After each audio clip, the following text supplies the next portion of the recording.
So, hi guys, how are you? Mkoaje? Good. Najua mmesema mko poa. So, my name is Hira Maina, aka Kamuhunjia. And today I'm with a person, you know, she's my friend. And yeah, she's indeed my friend kwa sababu tumetoka far. Na leo nimekuja sisi sema ni follow up. I can say, you know, we are just meeting to talk, catching up, tujue venye mimi ataniuliza nimekuwa aje. Na pia mimi tumuuliza amekuwa aje. But as I can see venye ako, she looks very good and ako na glow ya Mungu. And her name is Angel Waringe, aka Miss Morgan. Former principal actually on Tahidi High. Yeah, and of course we have seen her kwa vipindi mingi apart from Tahidi High. Even this year we have seen her on Kina and many more. So Angel, how are you? Hi Hira. How are you? What's up? I'm so excited to see you. Yeah, I'm good. You look like you're just about to propose or it's your wedding day. Mtajuaji. You're looking sharp, man. You know I was meeting you. Oh. Angel, how are you? I'm great. How are you? I'm good. You look good too, by the way. Thank you. Sijui kama watu wanaweza agree na mimi. You see, umenona kidogo. Is that a good thing? It's a good thing. It is. It is a good thing. The reason being, si ile baya, at least mtu anaona, you look good. Okay. You are healthy. Okay. Okay, I'll take it. Ni glow ya God. Mimi naitanga glow ya God. God's grace. Yes. He's been amazing. Yeah. It's been a beautiful year. Hey. Yep. That is good and we thank God for that. Amen. By the way, we are coming to the end of the year. It's basically done. By the way. So, yeah, and we have a lot to thank God for. A lot. Being alive. Being healthy. Being favored. You've been favored. Yeah. Yeah. It is God. It is. It is God, and it is good not to take that for granted. Not at all. Yeah. So, guys, wherever you're watching us, you know we have fans all over. People that watch Kamuhunjia show, people from United States. UK. Sweden. You know them. Australia. Oh my goodness. You know, and we thank you, even Kenyans. Yeah. So now you see, there's this story that niliona umefanya kwa your YouTube channel, and by the way, Angel has a YouTube channel. And you're the one who honestly inspired me to open it. Yeah. After we came out and we had the interview we had with you, honestly, Hiram, it was such an awakening for me. And then I went ahead and honestly, I can't believe that I have about 14,000 subscribers. Wow. Well, unlike you who has 84. Yeah, almost We are 90. getting there. Oh, you're almost 90. Yeah, we're heading to 90 now, 1,000 subscribers, and I'm just praying, you know, to Kenyans, to everyone, subscribe to our YouTube channel. Ebu tell them to subscribe to mine. Subscribe to Angel. Ebu kwanza iseme venye iko. Angel Waringe Miss Morgan channel. Yeah. On YouTube channel. Yes. And kindly subscribe. There's a lot of content hapo. And that is actually where it's pure. It is, yeah. It's pure content. Yes. Yeah. I saw and I follow you. Yeah. Now there's this content that I saw you had posted there.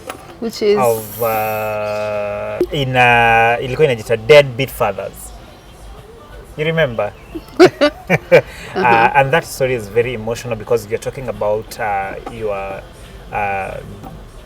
daughter's father. Yeah. You know how people, like especially men, huwa wanaachilia watoto wao, umepatiana mtoto and you don't take care of that child. Yeah. You don't take responsibility of your actions as a man. It's not fair. So it really like touched me. I did not know that your daughter, Mani, you know, I thought maybe the father is always there for the child. No. And it is very sad, by the way. And but I've always say that single mothers, they are There is some strength that is instilled in Yeah. us naturally. I think motherhood does not come with a manual. But at the end of the day, I feel like, honestly speaking, we don't need to subject children to things that they don't deserve or get punished to a life that they don't deserve. Okay, I got a lot of criticism out of that, video. yeah, that message that I gave out and talked about. I touched my baby daddies, but I didn't mention his name, and I don't plan to mention his course, name. yeah. You know, at the end of the day, like I said, even if you watch the video, I said his very blood runs in my daughter's veins. So I'm not going to be that part or be that person who is going to tarnish him. No, no. I was just basically saying, why not? Because men will come out with that ego of feeling that you are trying to punish the woman you birthed the child with. And I insisted and said, it's not about that. Me, I have my dad. Actually, my dad was blessed and became 67 the other day, looking amazing. So he's still in my life. And I am who I am because I am my father's daughter. Why would you want to not just raise your child? Why? Yeah. Yeah. And maybe you can tell us, we can start maybe by you telling us how old is your daughter? My daughter is 9 years old. 9 years old. Yeah. And I'm sure before you guys separated, you had a life together. Yeah, we were in love. You were in love. I was engaged Uh-huh. to him. Maybe you can tell us how that was during that time.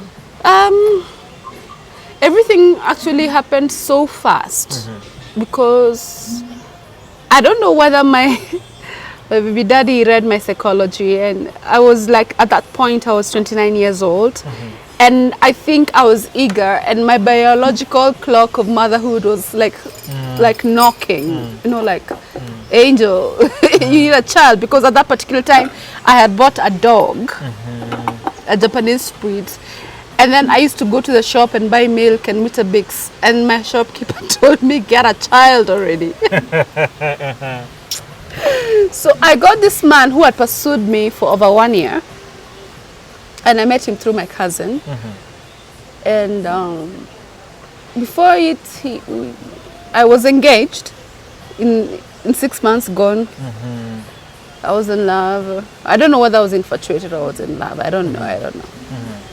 And then at that particular time, I remember how I found out I was pregnant was so crazily funny or weird, because I called my sister-in-law and I told her, you know what, I want to go to do a pap smear, because he had just lost his sister, who we were born on the same day, September 22nd, who had passed on because of cervical cancer.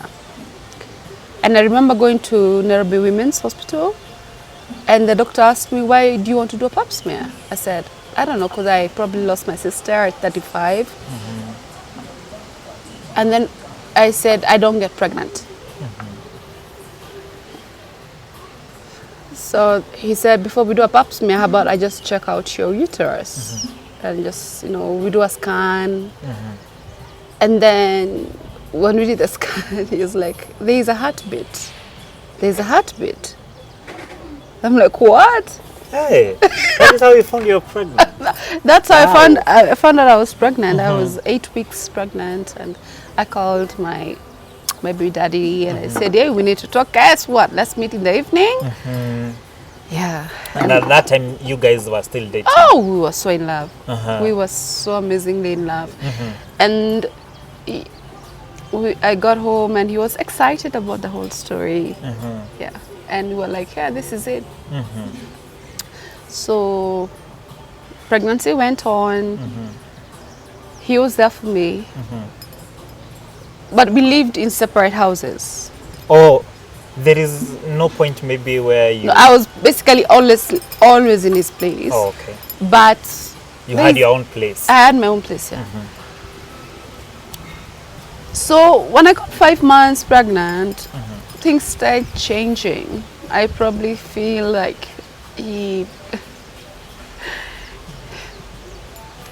his representative stopped showing up. So he started showing his true colors. Yeah. Moving forward, my baby daddy, on my EDD, the day I was expected date of delivery, he disappeared. He was not there. He was not there. He disappeared. He didn't say anything. I'm here having breakfast with you. The following day, your phone is going krr, krr, krr, krr, meaning you're in a different country. I didn't see you pack any luggage. Got frustrated.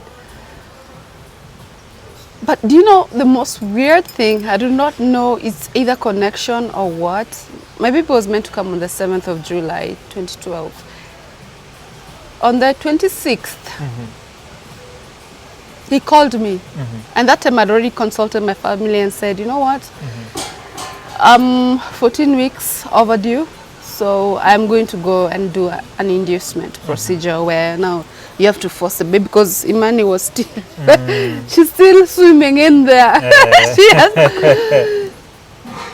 Yeah, so my bro told me, you know, be ready. My mom said, okay, it's okay. And that particular evening, I got a phone call from a very strange number. And it was actually my baby daddy. He was like, hi, babe. I'm like, At first I was quiet because I know this voice, but I'm not heard from this man for about a month. Yeah. So, did he come back? He came back. He actually called me on the eve of the day I had decided that I'm going to go do an inducement procedure to get my daughter. And he actually did show up the following day. I had no words, honestly. I had no words. So from there, hapo ndio vitu zilianza sasa kwenda, like you guys sasa mmekuwa separated? Apparently, he redeemed himself. He redeemed himself when he came, and we were actually together. And I keep saying, the father of my child was an amazing father when he was there. That 1 year he was there for his daughter, oh my goodness. Sometimes I'd get so tired, but he'd show up. He showed up every day in my apartment. He held his child. Sometimes he'll allow me to sleep as he holds his child for me just to rest, because I didn't have a help then, because I only got a help after 2 months. My daughter had come. Then things just started coming out that were not making sense. And he had engaged me, he had proposed in the most amazing way. But when elders go to your parents and tell you, I'm a Kikuyu lady from Kiambu. They say, usikubali the dowry. Dowry coming from that guy. Because his history with women, he's had so many people. And then my grandmother called me because my dad could not be able to tell me the message. So I said, you know what, this is what is happening, let's take a break. And then from then on he said he's not going to bring up a child that is not in his house. Why? I don't know, maybe he felt... Si mtoto wake? Ni mtoto wake. Kwanza ulisema na Kikuyu. He told you in Kikuyu? Eni. Diko? Diwetekera mwana? atare nyoba. Atare nyoba yakwa. Eni. I will not bring up a child that is not in my own home. Yeah. And that is what happened. And that's exactly what has happened to date. It got to a point, okay, I've gone through a lot. Of course, we've spoken about this stuff here. So around 2 years ago, especially when COVID hit and work was hard, and honestly, I depleted almost all my savings. I didn't have a problem raising my daughter. I don't have a problem raising my daughter, if anything. But I seeked out for his help. I just told him, you know, how about you just take care of the education and the health policy? Don't even send me money. No. Just send direct school fees and just send, the medical care. He did not. No. Then I went ahead, I tried to take him to court. He asked for a DNA. I had to wake up my daughter at 5 a.m. to take her. For DNA? Yeah. And she asked me what's going on. That was during the COVID time. That was 2020. So he doubted, like the No, he was child? trying to frustrate me. Doubt what? Doubt what? My daughter, he knew what he was doing. So the DNA came out from Cambry and it was 99.9%. The court ordered him to do this. He declined. He had his way. He just came out and I said, you know what? You live with it. Yeah. You live with it. You live with it. Yeah. It's your child. So Yeah. after even the DNA came out that indeed your daughter is his, bado hakuna jukumu alichukua maybe and that is 1 year ago. Yeah. It's last year. Last year. So hizi miaka zote hizi 7 years hakuwa anamshughulikia 8 bado. years. You are doing everything for your daughter. I've always done everything for my daughter. School with fees, everything. Everything. Hanani. medical. Everything. Everything. Yeah. And hapo penye sasa now your daughter asked you, Mom, what is going on? Did you tell her the truth? I try to cover it up because I try my best not to influence her thoughts in terms of who per se. You see, my daughter will always go like, can I get a sister? Can I get a brother? Even me being in a relationship, moving on is hard because you can't really introduce her to A new yeah. daddy. And Yeah. then I'm not into that mix them, gather them. Because I'm now in love with you, Hiram. Sasa nikuje tuzae na wewe, then tukosane, niende nizae na Otieno. Yeah, true. I wanted a big family. I remember I was into having like at least 6 children. 6 children. Yeah. But mixing them and gathering them is not part of my story. I was brought up in a marriage institution. My mom and my dad are still here. And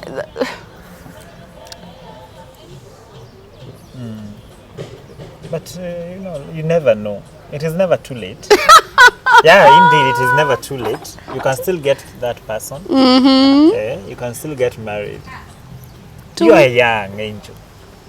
You're not that old. Actually, you're not old. Life starts at 40. Hatujafanya your 40 birthday. it's next year. It's coming in. So you're still young. Yeah. So you should not give up about love life. No.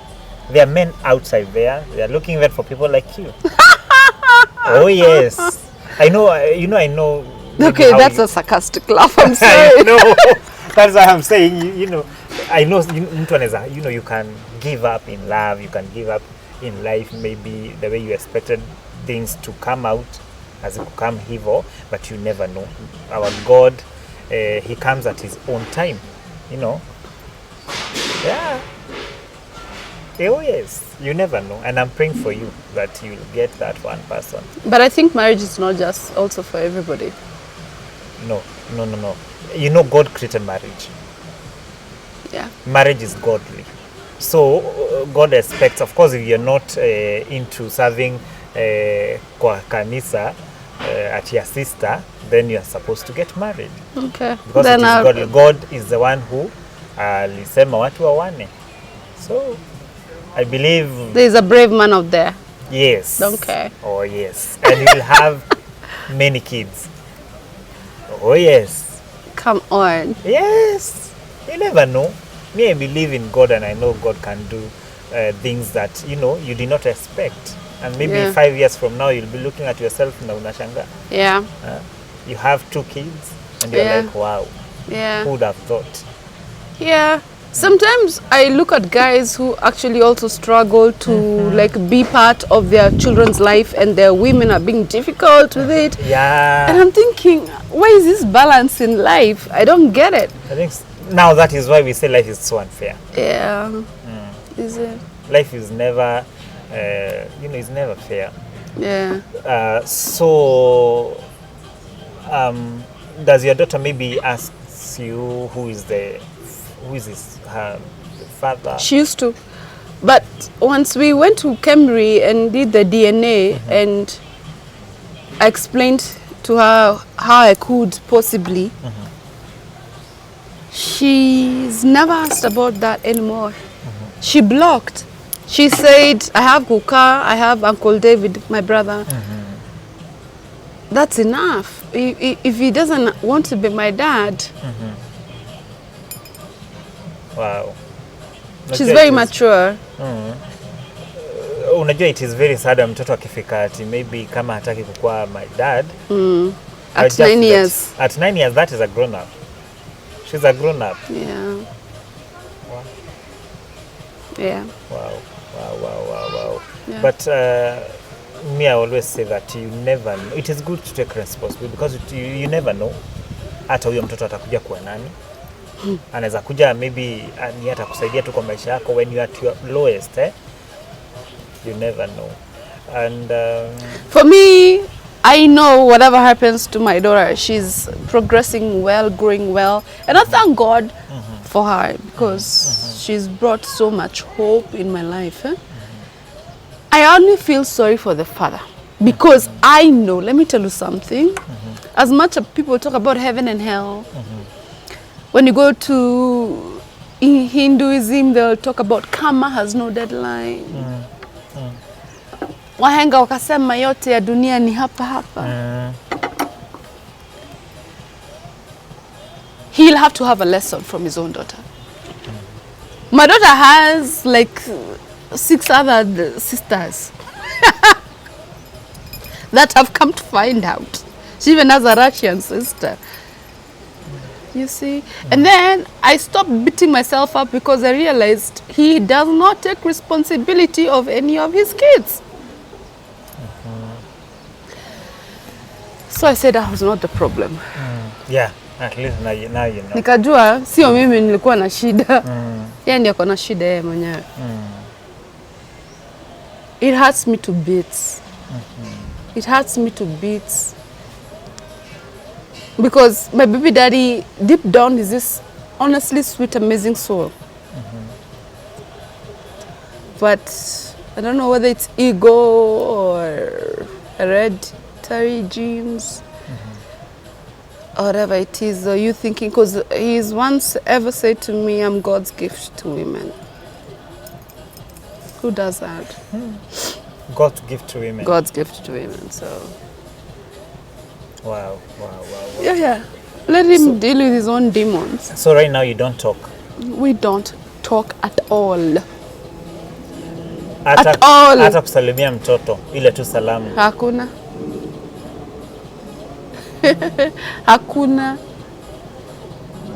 Hakuna. And the most saddest part is he had given his family the notion that he takes care of us. Which is a lie, of course. He doesn't even know how his daughter talks or what she eats or what her allergies or what is her strength or what her weaknesses. But she has every expression of him. But akikasirika, there she does. Namuona. Unaona mtoto, unaona tu the guy. Imagine, unaishi tu na mtu wa yuo. Akwangi. Wow. Hiram. Ukiamua kwenda hivyo. Take responsibility. No, yeah, it is good. Yeah, a man is all about the legacy he continues in his life. All right, it's not about anything else. It's not about the wallet. It's not about.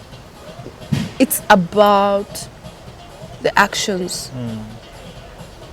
the responsibility, the legacy. Because honestly, God forbid, I wouldn't expect any eulogy of his or his family for my daughter to be mentioned. No. Hey, I will show up. Who? Was what? To who?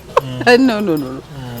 No, no, no, no, no, no, no, no, no, no. Because being a father is taking responsibility. It is taking responsibility. Nitumia jina gani? Not being a sperm donor. It's not about that sperm. Yes. Me, I respect. Let me tell you something. I respect. Let me tell you something. Even when you go to the, you remember even kabla chokora watolewa kwa streets. You see those families in the streets. But you're seeing akona glue, yes, lakini ana papasa mtoto. That's a man. That's a man. I keep saying, in a function, wanaume waambie wasimame, kama haulei mtoto wako, sit down. You're not a man. You're not a man. A man is all about the responsibility that you keep after your actions. Standard. Hivyo tu. People tell me I'm bitter. People are... Sometimes I find myself changing bulbs, opening fuses. My bulb has... I'm like, why am I doing all this?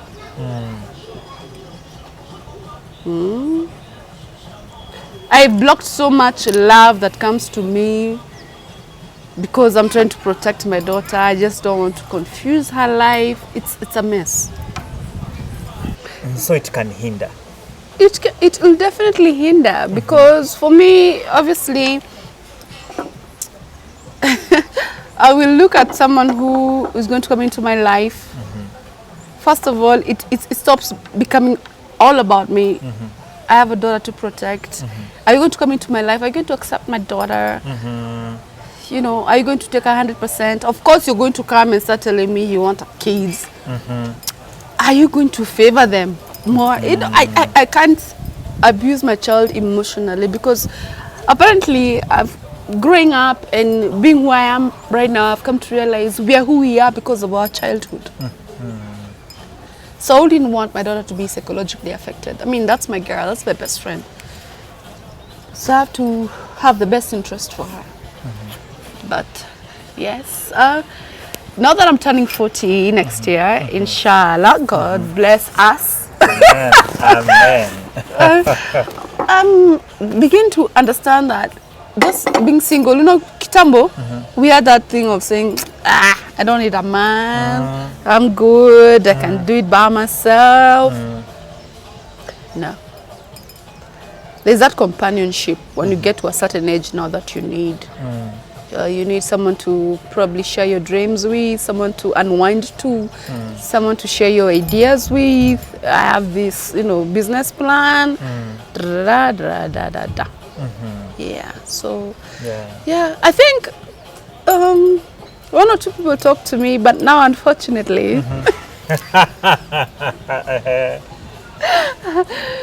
like I said, I'm 39 years old right now. So you'll find that my peers are in engagements or they're married or in commitments.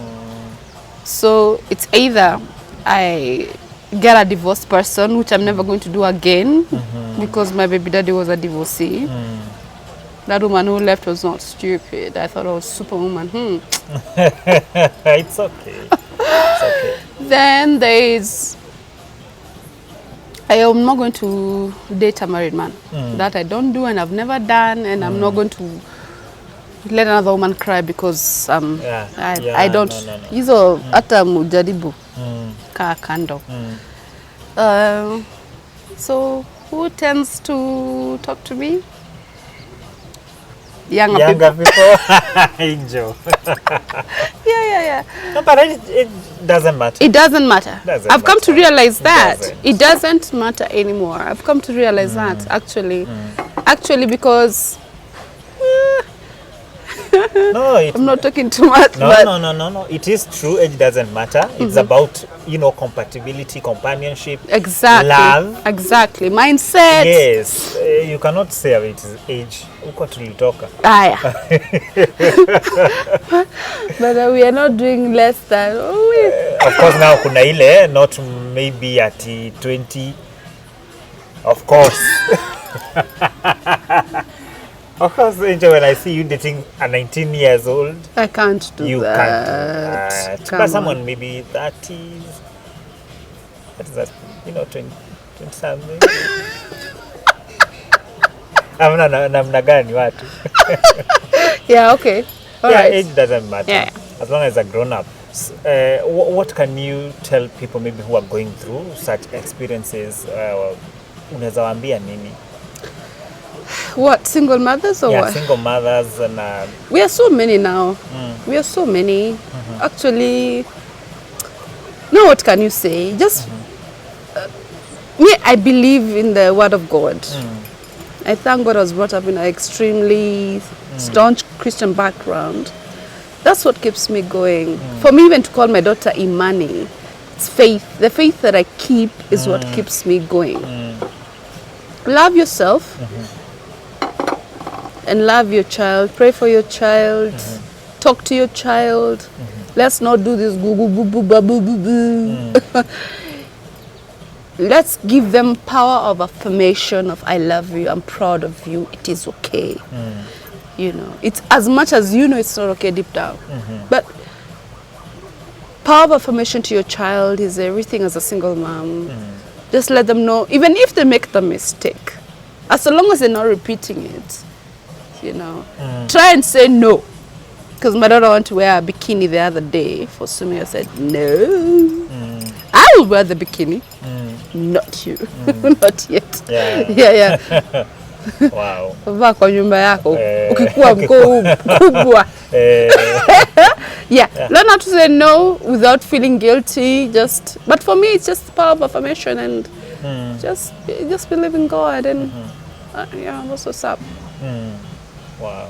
Yeah. Yeah, and me, what I can say is men take your responsibility. Even and I can tell men, I'm out of Standard. A man is defined about taking responsibility of his actions. Standard. But then there is no other definition. Hiram, so you're a man. Kindly take responsibility of your actions. All right? Let's not answer questions we're not supposed to be answering because of your responsibility. Yeah. Wow. You vote too. Yeah. So, the question I want to ask me, because tumesema hauna mtu and you have a daughter. Na mimi nasemanga, unajua kwa Kamuhunjia show we have watu wengi. Na venye tulikuwa tumesema we have Kenyans, lazima tunapatiana namba. We have so many people from Kenyans, UK, US, Sweden, Australia, Italy, Cyprus. Maybe you never know. Alafu pia kuna mtu anaweza kupatia a word of encouragement. Because someone like you know, you need to. No, that has been amazing. Yeah. By the way, ever since we did our interview, wow, man. People reached out. People reach out. I was like touched. I didn't really understand my fan base, by the way. Of course, you get haters and. Of course. But the positivity was what was overwhelming for me. I was like, really? Honestly? I'm an actress. I'm a storyteller. I've been targeted because of being in the limelight and all that stuff. I have made mistakes. But let me ask I'm you, only human, huh? Let me ask you, you being a public figure. Yeah. Because you're a public figure. Everyone knows Miss Morgan. Yeah. Do you unaweza jipata maybe kuna mtu anakutaka because of who you are? Of course. It's very sad. It's annoyingly so because even last time ukisikiza hata venye tuko tuongea last time I told you there are people who want to talk to you because of identity. Najua Miss Morgan. Miss Morgan ni demu yangu. And I told you, see, I keep telling you, mimi mtu nikipata hata ni recognize nijui, mimi nakuanga tu nimemlock saa hiyo hiyo. Yeah. Then they find out that, imagine right now, assuming we've come here for lunch, you and I, then when you ask for the bill, you're told it's okay, it's been sorted. By who? By Miss Morgan's fan. You as a man, so you feel aje. Intimidated. I know. Yeah. And then that's why you'll see most of us in the industry are single. Yeah. Because unless uko na you thick skin. Ama mlioana before fame. Before fame, yeah. Me, I know fame in affecting even to settle down to get the right person. It's true. Because you don't know who is real. Exactly. You have so many people, you are surrounded by fake people. Totally. Because umewajua when you're in the limelight. Someone atakuja niambia kama unje, I love you. I don't know kama anapenda kama unje ama anapenda Hira. Na si Hiram watahidi Hiram me. The me now. You know, you don't know. It is very sad. You also like kweli. It is sad. Because you are like, sasa who is real? Ukienda tu unaona hata ukimwambia maybe anakupenda kwa sababu maybe you have money. Yeah. You get? Excuse me, tunajiona tu manyo. I'm just saying. See ati pesa liko nayo. Hey, Hiram, you're looking sharp. Because I know. Hata mimi si I'm not married. Yeah. I am not. Soon. You never know. So but unajua with God all will be well. Si ndio? Yeah. All will be well. No. Sasa patiana number Angel. Yeah, people wanataka maybe to talk to you, you never know. No, okay, for now I guess I'm going to give them my business life. Yeah, exactly, because you're not an my actor, social life. You're an actor, mtu anaweza kuwa na pia biashara, you know. Yeah, huwezi kosa namba ya mtu anaweza kupiga kwa business. I'm at a point where I don't really know whether I want to go back to storytelling or acting. No, you can never quit that. It is in you. Oh yes, it is in you. You cannot quit acting, you can never quit being, you know. Hey. I'm not sure anymore. Hapana. I'm not sure anymore. No? It brought me a lot of stuff, negative stuff, but it's okay. It also helped me find my strength. But anyway, 0784 477 427. Lakini sasa hiyo ina M-Pesa, si ndio? Iko na M-Pesa. Watu wanatumia ngwado. Haiya. Mimi napenda kusema ile mtu napenda kwa show yangu watu wanapatiana namba yenye mtu hata anaweza kutumia something of appreciation. You're a legend. You know that. And I know our viewers, they are very generous people. Yeah. Okay. M-Pesa number. It is your number, someone can call you. Na pia anaweza hata kukununulia kachai. You get? Okay. Yeah. So what do we do? 07 21 818 what? 818 666. Yeah. Iko hapo kwa screen. Already ndio hiyo kwa screen. You're such a pimp. No. Pimp. Anyway. Yeah. Cool. So yeah, thank you. At least tumeweza kutacha topic yenye tujawahi guzia. Yeah. And me all I can pray is that may God see you through and give someone. Nataka Mungu akupatie someone. Na nijuange Angel akona mtu, we are going to Angel's wedding because it is possible. Yeah, nothing is impossible when it comes to God. That's going to be a very lucky man. Indeed. Trust me. Indeed. Because I'm those people who love like... Even home. You know, I know you're my friend. wewe ni mutumia, niseme na Kikuyu, mutumia, you are wife material. Si ndio? Yeah, you know you have friends unajuanga huyo ni wife material by the way. Ni vile maybe hajawahi pata. You get? Lakini kuna even you have men unasemanga huyo haizi weka nyumba. True, si ndio? You can see a man useme huyo hata akioa atasumbua bibi yake sana, si ndio? Yes, true. Yeah, so nikikwambia also your wife material is because I've seen the traits za wife material in you. So I'm sure that Mungu atakupatia someone very soon. Na tutakuja tutakava harusi. Utasimamia, ndio utakuwa maid of honor. Wewe uoni? I'm prophesying. I am prophesying. I will wear kama hii. A different color. My theme will be anyway. I'll wear black, he'll wear white. Black and white. No, I'll wear black. Gown. Yeah. Kwani you are mourning? See, it'll be his day. He's the lucky one to have me. Okay. Tufunge show. Let's say bye. Aki, so, as we can go on. Yeah, we can go on. So thank you guys for watching Kamuhunja show and for watching today's story. The untold story of Angel Wairunge. Untold? It is an untold story. So where we are, hebu tufungie, utuambie tuko wapi? Where are we? We are at Ridgeways. Vineyard Gardens. Along it's on Kiambu Road. And it's funny that we had this conversation here because this is where I met the father of my child. Here? Yep.